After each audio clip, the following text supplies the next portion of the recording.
Today in the News Digest, precision strikes of Ukrainian drones, and as a result, high-value Russian assets destroyed. The oil industry collapsed in Russia. After a massive fire on the largest port in the Baltic Sea, Moscow was forced to halt exports. Our peace talks. The US is openly threatening to withdraw from the negotiation process regarding the Russian war of aggression against Ukraine.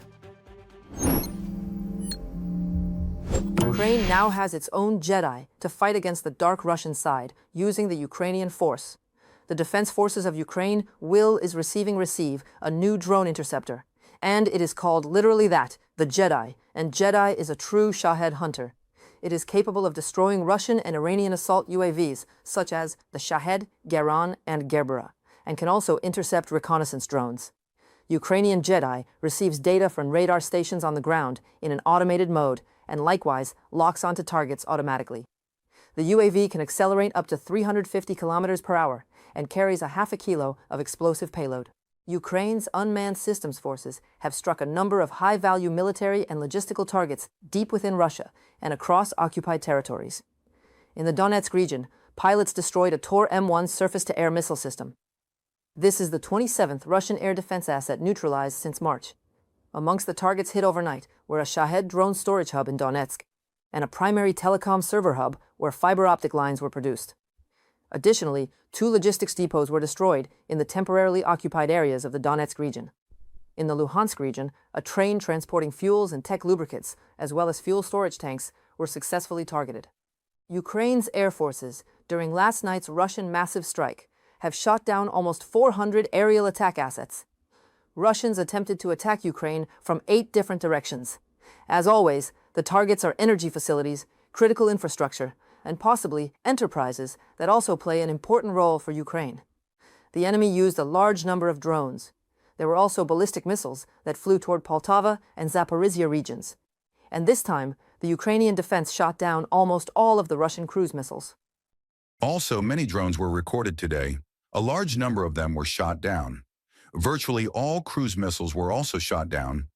These are 18 Ha-101 and 5 Iskander-K. All cruise missiles were intercepted. Yuri Enot, the head of the communications department of the Air Force Command. The largest Baltic Sea port in Russian Primorsk has been burning for the 2nd day in a row. Due to drone strikes of Ukrainian armed forces, Russia has halted oil exports through the port. The port of Ust-Luga in the Leningrad region also temporarily suspended operations. Approximately half of all Russian oil sold abroad was exported through these 2 terminals.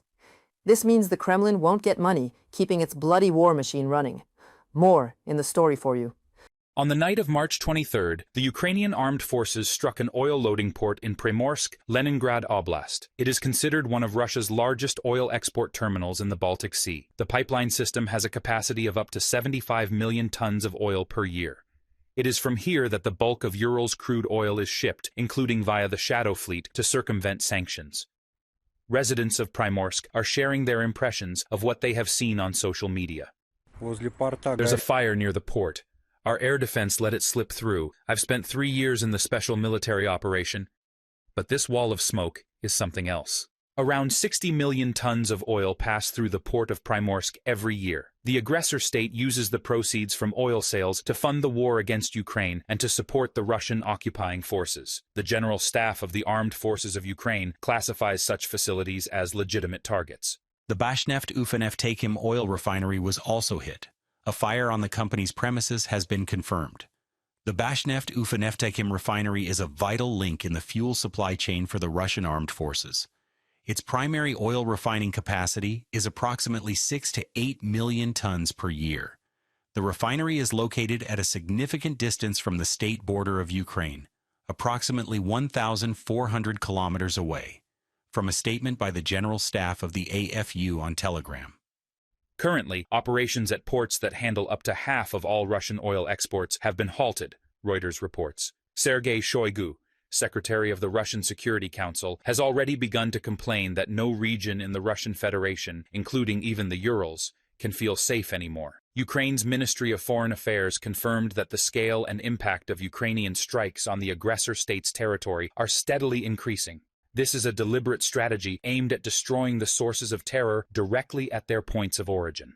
These are our own Ukrainian sanctions against the Russian war machine, and we have no intention of easing them. Russian officials are right to admit that there are no longer any safe places in Russia. All of this is a direct consequence of the Kremlin starting this illegal war and refusing to end it. Ordinary Russians must understand that the war unleashed by their leadership against Ukraine is returning to where it came from their own country. That's true, and the strikes will only intensify. Andriy Sybiha, Minister of Foreign Affairs of Ukraine, on X social media.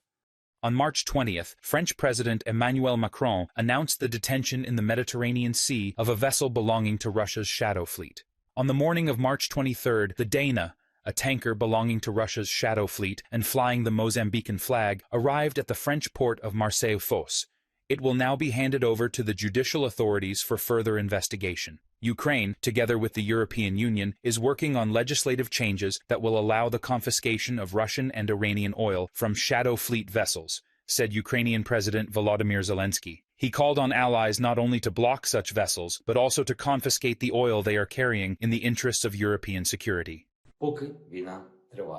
As long as the war continues, as long as the attacks continue, the pressure on the aggressor must continue. We are working with European countries to ensure that their legislation allows them not only to stop such vessels, but also to seize and confiscate the oil. This must be. Volodymyr Zelensky emphasized that this should form part of a systematic response to Russia's attempts to circumvent sanctions through illegal oil supplies. According to experts, such a radical step should serve as a systematic response to the Kremlin's attempts to circumvent restrictions through illegal exports.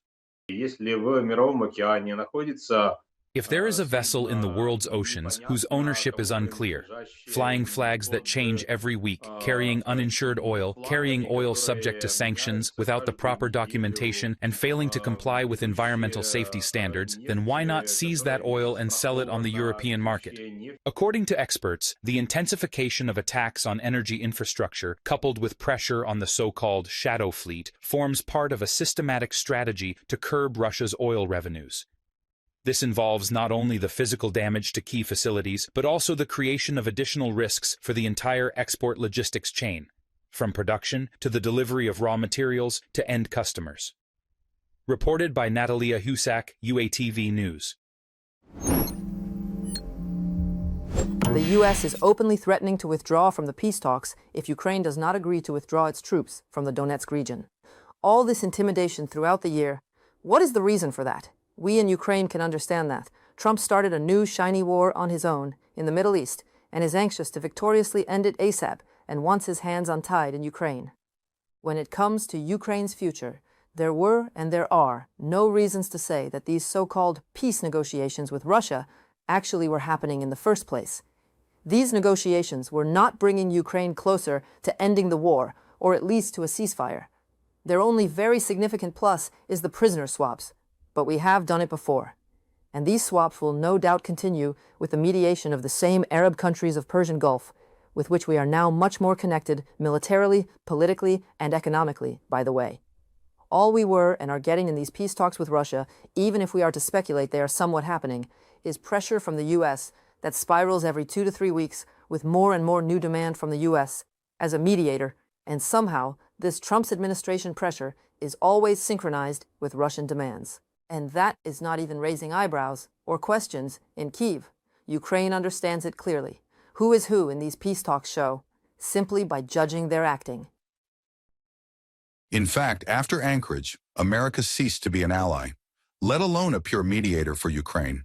The mediator does not have a position agreed upon in advance with one of the parties and does not use leverage to pressure the other party, even to the point of threatening to block the exchange of intelligence or the sale of its weapons. Roman Romaniuk on Helena Strashkulich from Ukrainian Pravda article. Zelensky understands, as clear as all he is actually looking, a diplomatic end to the war of Russian aggression against Ukraine is possible either right now, in the coming weeks, that does not seem to be highly likely, or after the end of Trump's term, and that is almost in 3 years from now.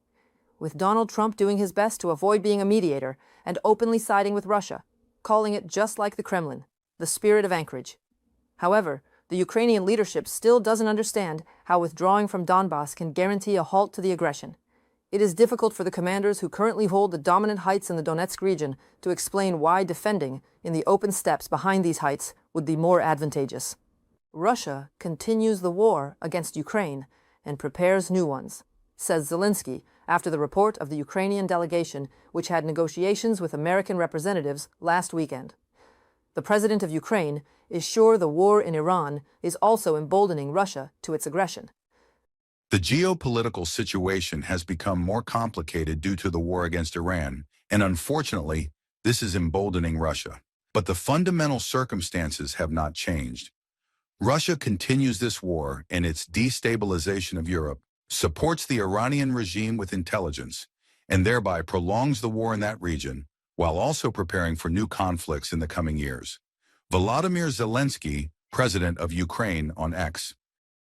Also, next to impossible is to understand why U.S. President Donald Trump's special envoy, John Coel, has announced during a visit to Belarus that sanctions would be lifted on several Belarusian banks and potash-producing companies. Next to impossible, of course, if for some reason you still consider the U.S. as an ally of the Western democracy. The decision has already come into force and concerns key enterprises of the Belarusian potash industry, which is one of the country's main export items. Cole emphasized that this time the procedure for lifting restrictions will take place significantly faster than during previous stages. Before visiting Minsk, U.S. representatives held extensive consultations with the Ministry of Finance and other structures responsible for sanctions policy. All that means that Russia will use Belarusian banks in full swing to circumvent American sanctions imposed at it. If you dare to call this anything but a direct siding with Russia, that's your update for today. We want your perspective. What did we miss? Or what matters most to you? Tell us in the comments. Subscribe and stay informed. We'll keep it clear and to the point.